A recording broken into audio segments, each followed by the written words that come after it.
ॐ मूकं करोति वाचालं पङ्गुं लङ्घयते गिरिं यत्कृपातमहं वन्दे परिमानन्दमाधवम्।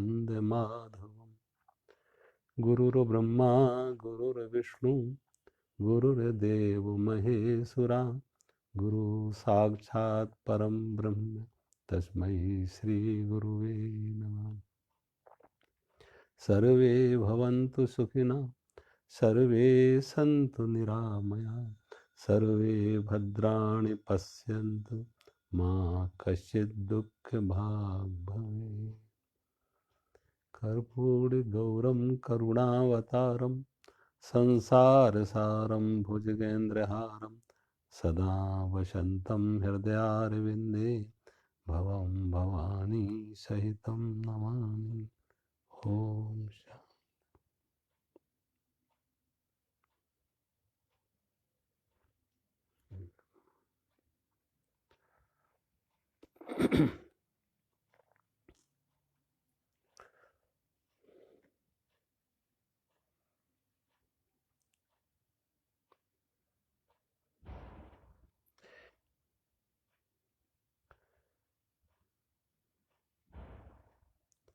आज नेटवर्क की वजह से हम नहीं बोल सके क्योंकि नेटवर्क नहीं आ रहा था।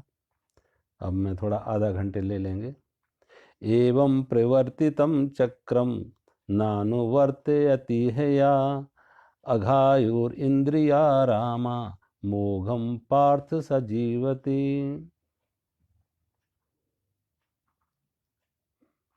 भगवान कहते हैं, हे पार्थ, जो मनुष्य पुरुष इस लोक में इस प्रकार परंपरा से पिछले सृष्टि चक्र के अनुकूल नहीं बरतता है, अर्थात अपने कर्तव्य का पालन नहीं करता, वह इंद्रियों के द्वारा भोगों में रमण करने वाला पाप आयु पुरुष व्यर्थ ही जीता है।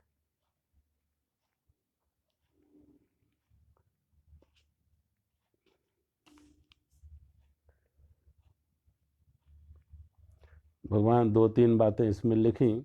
एक तो इंद्रिया रामा और एक है अघायु मोघम पाप आयु। अब किसे भगवान कह रहे हैं पाप आयु और इंद्रिया रामा? तो इंद्रिय और भोगों के विषयों में पड़ा है। पाप आयु पर पाप का अर्थ है कि जो अपने कर्तव्य का पालन ना करे। रामचरितमानस में बताया पाप क्या है? परहित सरिस धर्म नहीं भाई और पर पीड़ा सम नहीं अगमाई। रामचरितमानस में पाप और पुण्य की परिभाषा दी है कि पाप क्या है, पुण्य क्या है। तो कहते पुण्य क्या है? परहित, परहित सरिस धर्म नहीं भाई। और पाप क्या है? पर पीड़ा सम नहीं अगमाई। तो परहित है पुण्य और पर पीड़ा है पाप। अब भगवान उसे कहते हैं वो पाप आयु उसकी है। किसकी पाप आयु है?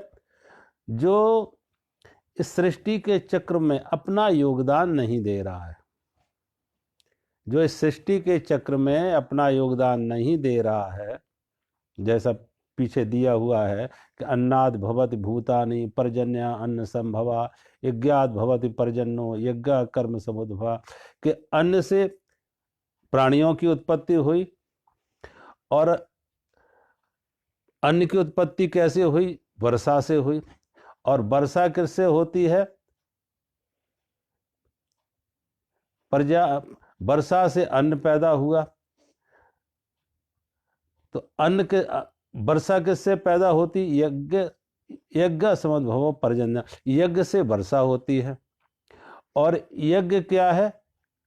कर्म समुद्भव, के जो अपने हम कर्तव्य कर्म है हमें करना चाहिए। तो अब एक चक्र है, हम अपने कर्तव्य कर्म करेंगे तो वो यज्ञ हुआ और उससे बारिश होगी, बारिश होगी तो अन्न पैदा होगा, अन्न होगा तो प्राणियों का जीवन निर्वाह होगा। अब कोई भी एक मशीन में छोटा पुर्जा हो या बड़ा पुर्जा हो, सबके सहयोग से चलता। अगर एक पुर्जा खराब हो जाए, रुक जाए, तो सारी मशीन रुक जाती है।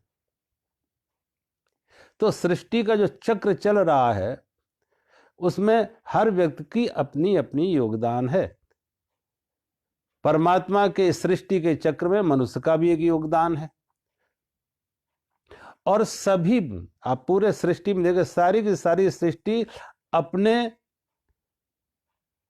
सुधर्मानुसार वर्त रही है।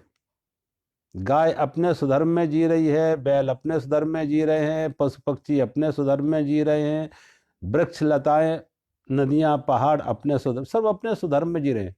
लेकिन चूंकि आदमी के साथ चॉइस है, निर्णय करने की शक्ति है, अच्छा भी कर सकता, बुरा भी कर सकता, नहीं भी कर सकता। अब ये चॉइस है, अब निर्णय है, इसलिए भगवान बताना पड़ रहा है कि तुम्हारी चॉइस विपरीत की तरफ ना जाए, तुम्हारा निर्णय, तुम्हारी पसंद, तुम्हारा निर्णय विपरीत की तरफ ना जाए, शुभ की तरफ जाए, मंगल की तरफ जाए, पाप की तरफ ना जाए, पुण्य की तरफ जाए, पर हित की तरफ जाए, पर पीड़ा की तरफ ना जाए। अब देखो, किसान खेत में बीज डालता है, और मान लो 2 4 5 साल किसान खेत में बीज डालना बंद कर दे, तो जो बीज है वो भी नष्ट हो जाएगा। जो बीज है, गेहूं के हों, चावल के हों, जो भी है, दालें हैं, जो बीज है वो भी 1 2 साल में नष्ट हो जाएंगे, और उन्हें अगर नहीं बोओगे तो दूसरे बीज नहीं आएंगे। फिर सोचो सृष्टि चलेगी कैसे? अन्न से के बिना आदमी का जीवन कैसे होगा? तो हम हर बार खेत में बीज डालते हैं और खेत नए बीज पैदा कर देता है, फिर खेत में बीज डालते हैं और खेत नए बीज फिर दे देता। एक डालते हैं तो 10 आ जाते हैं, 10 डालते हैं तो 100 आ जाते हैं। और कहीं तो एक बीज डालने से हजारों हजारों लाख लाख भी आते। एक पेड़ का बीज लगाया था, अब सोचो वृक्ष में कितने फल लगते हैं, कितने बीज आते। तो वो सृष्टि का चक्र है कि बीज वृक्ष बना, वृक्ष ने फिर बीज बनाया, और फिर उस बीज को बोया गया, फिर वो वृक्ष बना, और फिर बीज तक की यात्रा हुई। तो अगर इसको एक जगह कहीं रोक दो कि बीज बोना बंद कर दो, अगर बीज बोना बंद कर दो तो आगे के बीज नहीं आएंगे, वृक्ष बनेंगे नहीं, आगे के बीज आएंगे नहीं।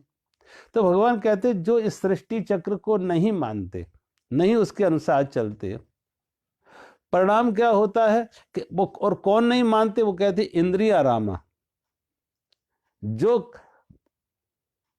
विषयों में, भोगों में आसक्त तो हैं, भोग तो चाहिए उन्हें, विषय तो चाहिए, वस्तुएं चाहिए, लेकिन करना नहीं कुछ चाहते, सिर्फ विषयों में आसक्त हैं, भोगों में आसक्त हैं। विषयाराम उनको कहते हैं, वो विषयारामा है, इंद्रियारामा है, इंद्रियों में रमण करते हैं, इंद्रियां विषयों के सुख भोग चाहती हैं, लेकिन करना कुछ नहीं है, अपने कर्तव्य का पालन नहीं। तो भगवान कहते, और उसमें यही नहीं है। अब अर्जुन के सामने कृष्ण, अर्जुन था क्षत्रिय, तो उसका स्वधर्म था युद्ध, रक्षा, न्याय। लेकिन जिसका जो स्वधर्म है, जिसका जो स्वधर्म है, अपने अपने स्वधर्मानुसार व्यक्ति अपने कर्तव्य कर्म का करे।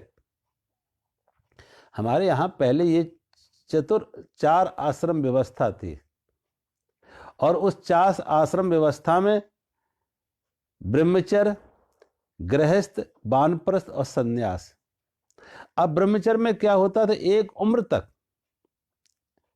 सभी बालक, जैसे आज स्कूलों में पढ़ने जाते हैं, उस समय गुरुकुल में जाते थे, गुरुकुल में सभी जाते थे, कोई जाति का भेदभाव नहीं था, कोई छोटे बड़े पद का कोई भेदभाव नहीं था, ब्राह्मण, क्षत्रिय, वैश्य, शूद्र, जिनके जो काम थे, सभी बच्चे एक जगह गुरुकुल में शिक्षा के लिए जाते थे। कोई अमीरी गरीबी का फर्क नहीं था, कोई मतलब किसी भी तरह का एक भेदभाव नहीं था, एक सामूहिक सहजीवन था। उस गुरु के पास राजा का बेटा भी वैसे ही रहता था जैसे किसी मजदूर का बेटा है। एक जगह रहते थे, एक जैसे खाते पीते थे, और एक जैसे श्रम करते थे, और वहां श्रम का जीवन था। बल्कि आज उल्टा हो रहा है, बच्चों में शक्ति है, ताकत है, ऊर्जा है, उसका सदुपयोग हो तो उन्हें कठिन जीवन दिया जाए। अब बच्चों को हम शुरू में ही इतने आराम दे देते हैं, इतनी सुविधाएं दे देते हैं कि आगे जाके उनके लिए कष्ट का कारण बन जाते हैं। इस उम्र में उनको शक्ति देख है तो इसलिए उनको श्रम का जीवन देते थे कि ज्यादा से ज्यादा श्रम करेंगे, और श्रम करेंगे तो उनमें उनके अंदर शरीर मजबूत होगा, सहन शक्ति उनकी बढ़ेगी, एक टॉलरेंस पावर, उनकी सहन शक्ति बढ़ेगी, उनकी श्रम करने की शक्ति बढ़ेगी, शरीर में भी शक्ति बढ़ेगी और मानसिक शक्ति भी बढ़ेगी। और कोई वहां भेदभाव नहीं, राजा और भिखारी का बेटा, गरीब और अमीर का बेटा एक जगह पढ़ रहा है, एक जैसी शिक्षा। तो होता क्या था कि उनके अंदर एक तो समाज में जब वो आते थे तो हर तरह की परिस्थितियों को स्वीकार कर लेते थे, हर तरह के परिस्थितियों का मुकाबला करने के लिए साहस उनमें होता था, आत्मविश्वास होता था, इच्छा शक्ति होती थी, और किसी भी विपरीत परिस्थिति से डरते नहीं थे। क्योंकि वो अब देखो कितनी कथा कि वहां पे गुरुकुल में जाएंगे, लकड़ी काटने जंगल में जाएंगे, गाय है तो गायों की सेवा भी करेंगे, झाड़ू भी लगाएंगे, रसोई भी बनाएंगे, सफाई भी सब करेंगे, खेत में काम भी करेंगे। अब जो जो गुरुकुल में व्यवस्था के लिए जो चाहिए, वहां कोई अलग से कोई नौकर नहीं रखे जाते थे कि वहां कोई अलग से नौकर रखे जाए। जो भी काम थे वो सारे के सारे काम वही करते थे जो ब्रह्मचारी वहां पढ़ने के लिए गए, जो बालक वहां अध्ययन करने गए। तो ब्रह्मचर्य अवस्था में वो बहुत परिपक्व हो जाते थे, मजबूत हो जाते थे शरीर और मन से।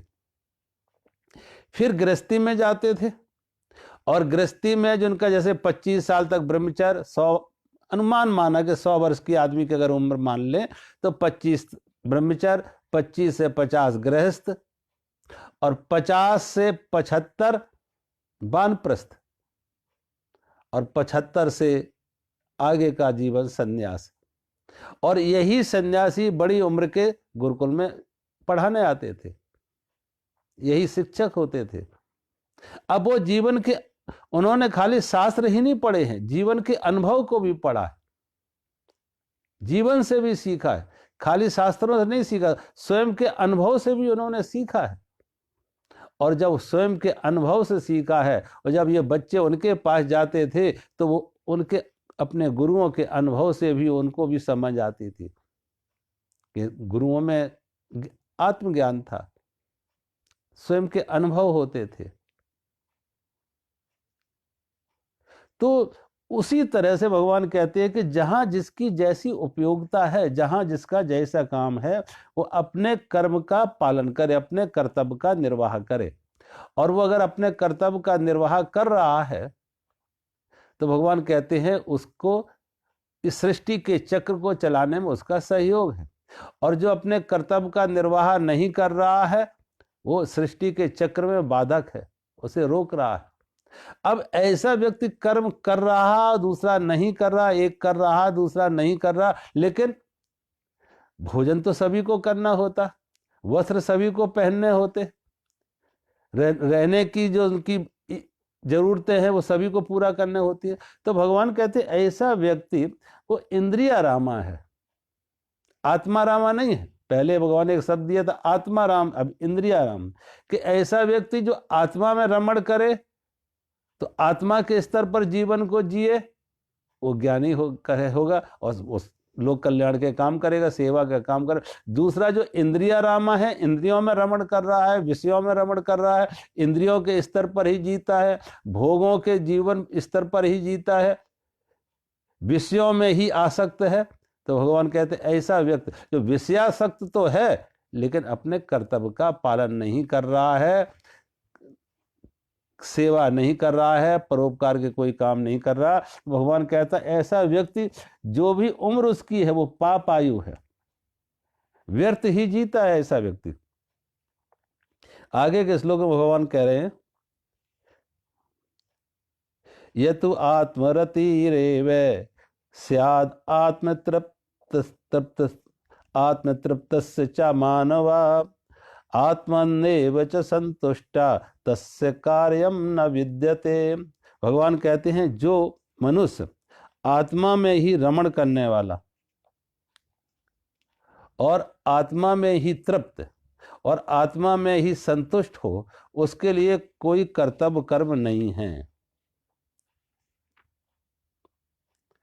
आत्मरति, आत्मा में रमण करने वाला, आत्माराम, आत्मतृप्ता, आत्मनि एव संतुष्टा, आत्मा में ही संतुष्ट हो, उसके लिए कोई कर्तव्य कर्म नहीं है।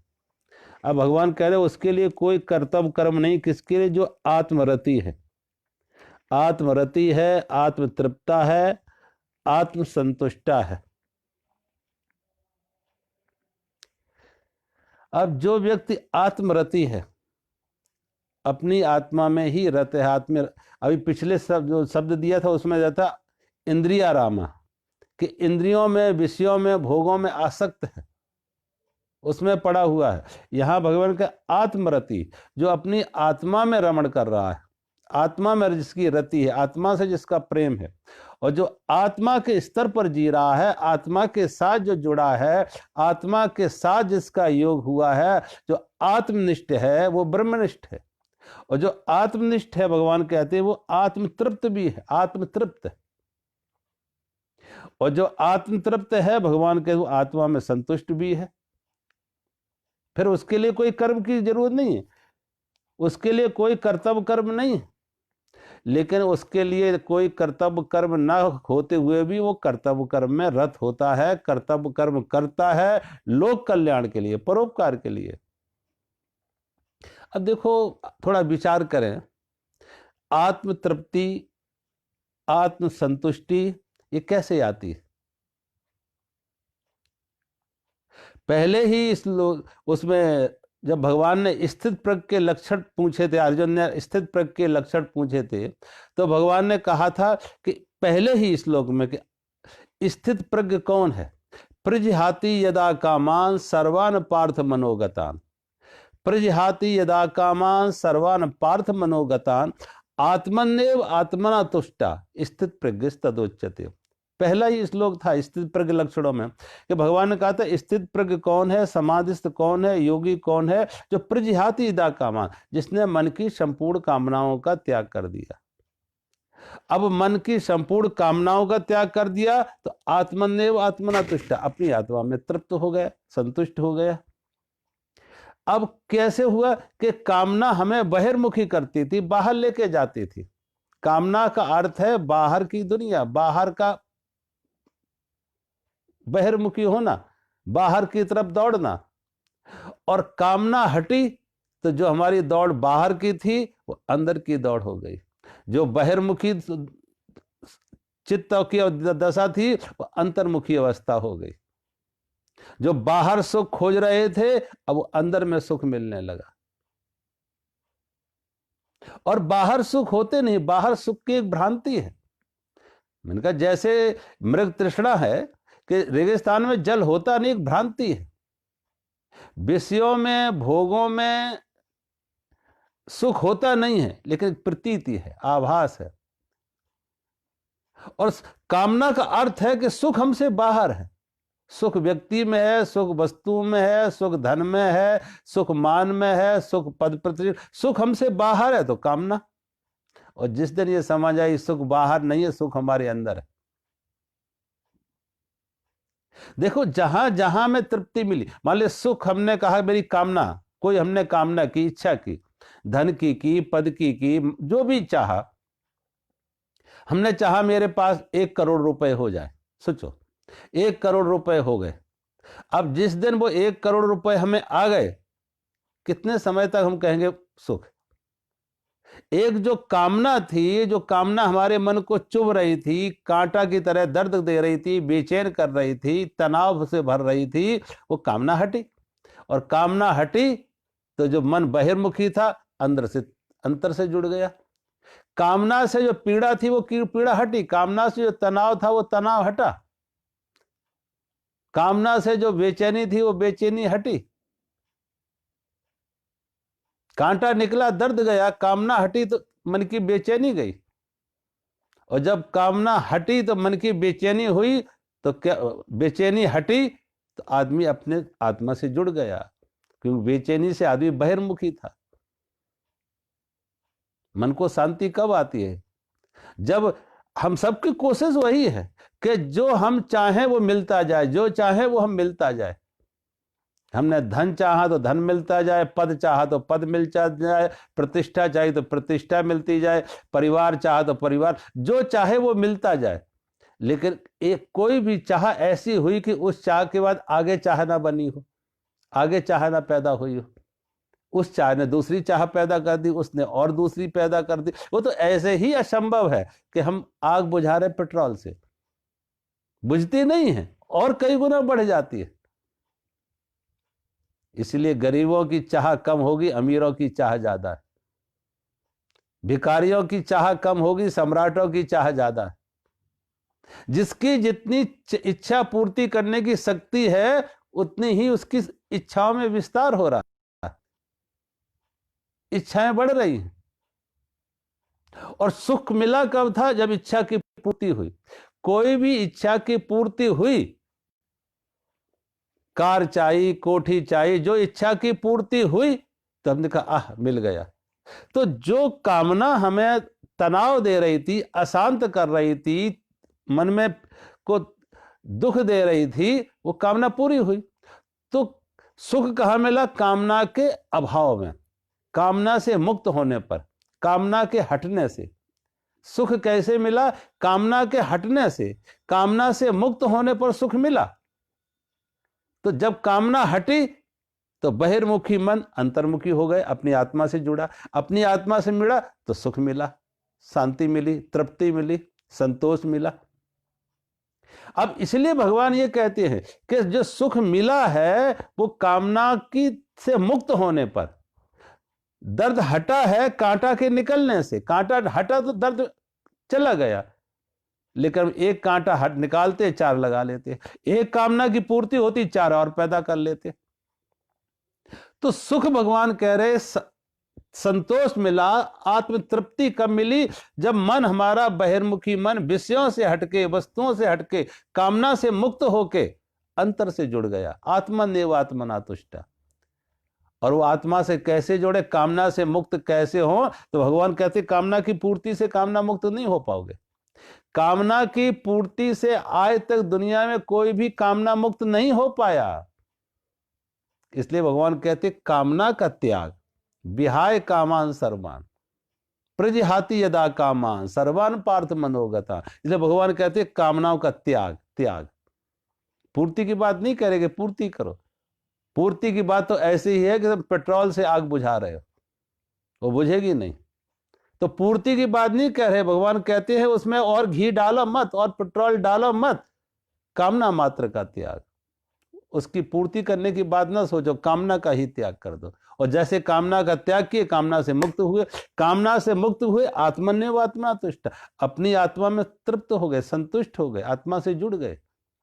तो भगवान कहते ऐसा व्यक्ति जो बहिर्मुखी, जिसका मन नहीं है, बहिर्मुखी खोज नहीं है, अंतर की आत्मा से जुड़ा हुआ है, वो आत्मतृप्त है। आत्मतृप्त है।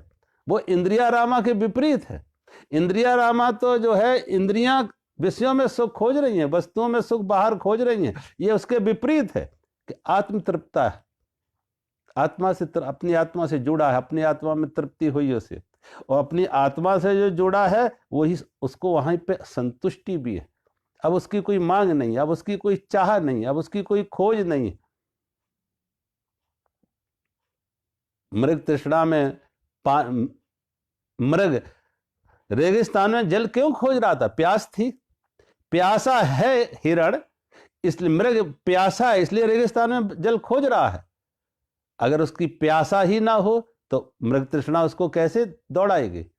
उसे फिर नहीं दौड़ाएगी अगर उसमें प्यास ना हो और पानी मिल गया हो उसे। ऐसे ही जो आत्मतृप्ति है, आत्मरति है, आत्मतृप्ता है, भगवान कहते वो उसे बाहर की दौड़ बंद हुई कि अंदर से उसे जल मिल गया, अंदर से उसकी प्यास बुझ गई, उसकी दौड़ रुक गई। अब वो बाहर की मृग तृष्णा उसे भटका नहीं पाएगी, क्योंकि उसकी प्यास ही नहीं है। और प्यास क्यों नहीं है? अंदर से उसे तृप्ति मिल गई, अंदर से उसकी प्यास बुझ गई। वो जल का स्रोत अंदर ही था, बाहर तो छलावा था, स्रोत असल तो अंदर था।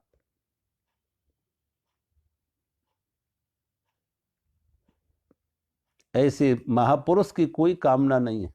वो आत्मतृप्ता आत्मरति हैं, आत्मतृप्त हैं, आत्मसंतुष्ट भी हैं। उनकी कोई भी उनका कर्तव्य नहीं है कर्म करने का, लेकिन फिर भी कर्म में रत हैं, फिर भी वो कर्म का त्याग नहीं करते, कर्म से पलायन नहीं करते।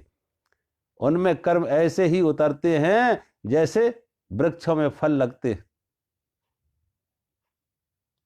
जैसे वृक्षों में फल लगते हैं, नदियों में जल बहता है, सूर्य अपनी रोशनी देता है, फूल अपनी सुगंधी बिखराता है, सहज स्पॉन्टेनियसली, स्वभाव, कोई प्रयास नहीं, कोई चाह नहीं, कोई मांग नहीं, कर्म उतर रहे उनसे।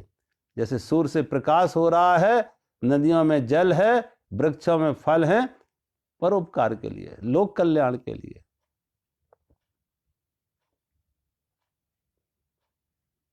कहते हैं किसी साधु ने खूब तपस्या की, और जब तपस्या की तो कहते देवता प्रसन्न हुए, और जब देवता प्रसन्न हुए तो साधु के पास आते कुछ मांगने के लिए कि कोई वरदान मांगो। साधु से कहा कुछ वरदान मांगो। साधु ने कहा तुम तो बड़ा देर से आए। जब कोई मांग थी, जब कोई चाह थी, जब कोई आकांक्षा थी, तब तक तो तुम आए नहीं। अब तो बड़ी देर हो गई, अब तो कोई मांग ना रही, अब कोई चाह नहीं रही।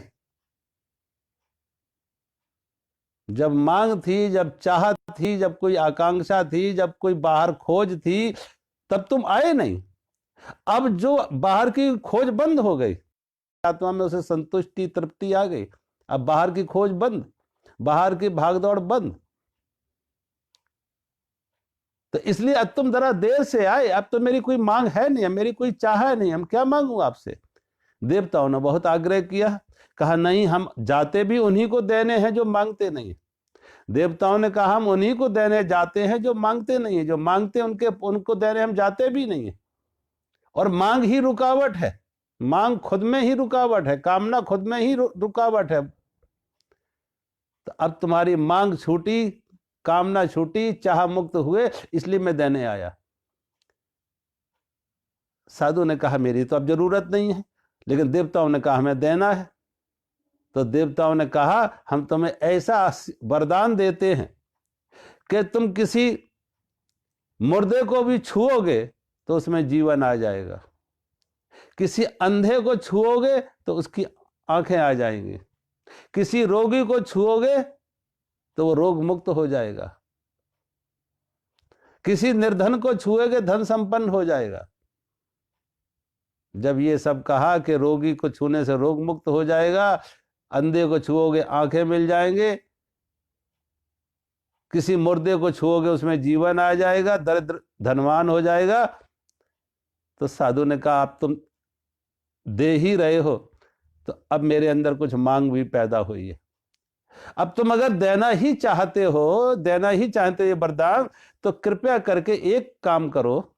अब मैं कुछ मांग रहा, कृपया करके एक काम करो कि ये वरदान मुझे ना दो, मेरी छाया को दे दो। ये वरदान मुझे ना दे के मेरी छाया को दे दो, कि मेरी छाया किसी अंधे को छुए उसे आंख आ जाए, देखने लगे, किसी मुर्दे पर पड़ जाए मेरी छाया तो मुर्दा जीवित हो जाए, किसी रोगी को छू जाए मेरी छाया तो रोगी स्वस्थ हो जाए।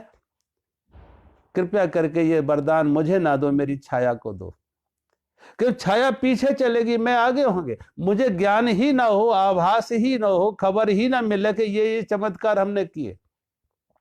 और कहीं मुझे ज्ञान हुआ कि ये चमत्कार हमने किए, इतनी शक्ति हम में आ गई इतनी, तो कहीं हम भटक ना जाएं और कामनाओं में ना पड़ जाएं और संसार में ना पड़ जाएं।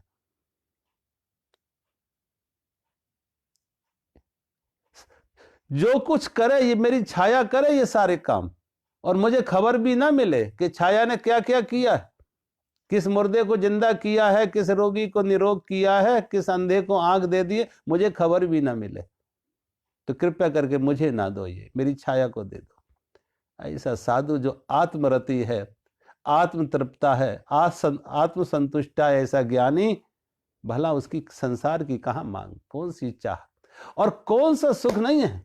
कस सुखम न करोति विरागा, जहां ऐसा वैराग हो कौन सा सुख नहीं होगा, क्योंकि सारे सुख के स्रोत, सारा सुख का समुंदर तो हमारे अंदर है। बाहर असल प्यास कहीं बुझेगी, जल का कोई परम स्रोत है तो वो हमारे अंदर है, हमारी अपनी आत्मा है। जिन्हें मिला अपने अंदर मिला, और जिन्होंने बाहर खोजा वो भटक गए। कबीर को मिला अपने अंदर, नानक को मिला अपने अंदर, बुद्ध को मिला अपने अंदर, महावीर को मिला अपने अंदर। जिन्होंने अपने अंदर खोजा, अपनी आत्मा से जुड़े, वो तृप्त हो गए।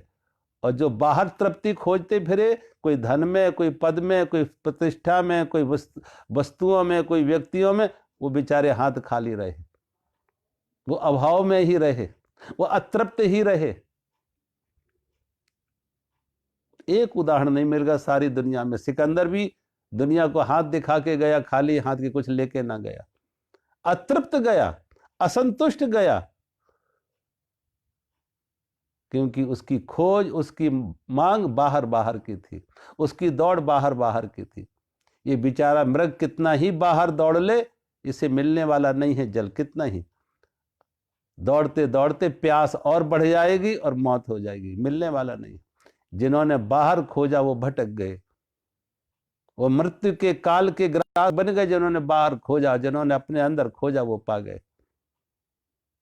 इसलिए भगवान कहते हैं जो आत्मरति है, आत्म संतुष्टा है और आत्म तृप्त है, कौन, कि अब उसकी यात्रा बाहर की नहीं, अपने अंदर की यात्रा है। मुड़ गया अंदर की तरफ, जो अंदर की तरफ मुड़ गया, आत्मरति हो गया, वो तृप्त हो गया, संतुष्ट हो गया। ऐसा व्यक्ति भी भगवान कहते हैं ये उसके लिए कोई कर्तव्य कर्म नहीं है, कोई भी कर्तव्य कर्म उसके लिए नहीं है, क्योंकि उसकी कोई बाहर की मांग नहीं है। लेकिन फिर भी वो कर्म कर रहा है, कर्म करता रहेगा, ऐसे ही करता रहेगा जैसे सूर्य निकला तो प्रकाश। करने का कोई भाव नहीं है, एक स्वभाव, वो स्वभाव बन गया। सूर्य का स्वभाव है प्रकाश। ऐसे ही फूल सुगंधि देगा, नदियां जल देंगी, कोई अपेक्षा रख के नहीं। आकाश से बारिश होती है तो कोई अपेक्षा रखती है कि गरीब इस किसान के खेत में डालूं, उस किसान पे ना जाऊं, कोई भेदभाव करती है। आकाश के बादल पानी से इतने भर गए कि बरसने लगे, पानी से जब बादल भर गए तो बरसने लगे। ऐसे ही ऐसा योगी, ऐसा ज्ञानी जब अंदर करुणा और प्रेम से इतना भर जाता है, करुणा और प्रेम से इतना भर गया अंदर से कि वो बाहर सेवा के रूप में बरसने लगता है, उस बाहर प्रकट होने लगता सेवा के रूप में उसके कर्म। बुद्ध ने जब तक नहीं पाया था जंगल में रहे, दुखी थे तो जंगल में रहे, और जब पाया, आत्मरति हुए, आत्म तृप्ति हुए, आत्म संतुष्टि हुई, तो समाज की तरफ दौड़े, बांटने के लिए दौड़े, बरसने के लिए दौड़े के बरसें, बांटे। जो लोगों के मन पूरी तरह से मुरझाए हुए हैं, सूखाग्रस्त हैं, उन्हें जरा हरियाली दे दें, उन्हें हरे कर दें। तो बुद्ध बरसने के लिए जब भर गए अंदर आत्मज्ञान के जल से, तो बरसने के लिए बाहर आ गए और खूब बरसे। बुद्ध ने, महावीर ने, नानक ने, कबीर ने खूब बरसे। जो जिन्होंने पाया था बाहर लोगों को लुटाया, लेकिन कामना मुक्त होके, चाह मुक्त होके, वो सहज स्वाभाविक उनका एक स्वभाव बन गया, स्वधर्म बन गया, बिना किसी मांग के, बिना किसी शिकायत के। तो भगवान कहते हैं ऐसे ही एक ज्ञानी पुरुष जिनकी कोई मांग नहीं है लेकिन फिर भी वो कर्म में रत होते हैं। तो आज हम यहीं विराम देते हैं। मेरा सभी को बहुत बहुत प्रणाम। और मैंने कहा आधा घंटे हम नहीं पहले बोल पाए, कारण कि यहाँ नेटवर्क नहीं आ रहा था, तो इसलिए मेरा कोई दोष इसमें नहीं है। फिर भी मैं क्षमा प्रार्थी हूँ सभी से। हरिओम।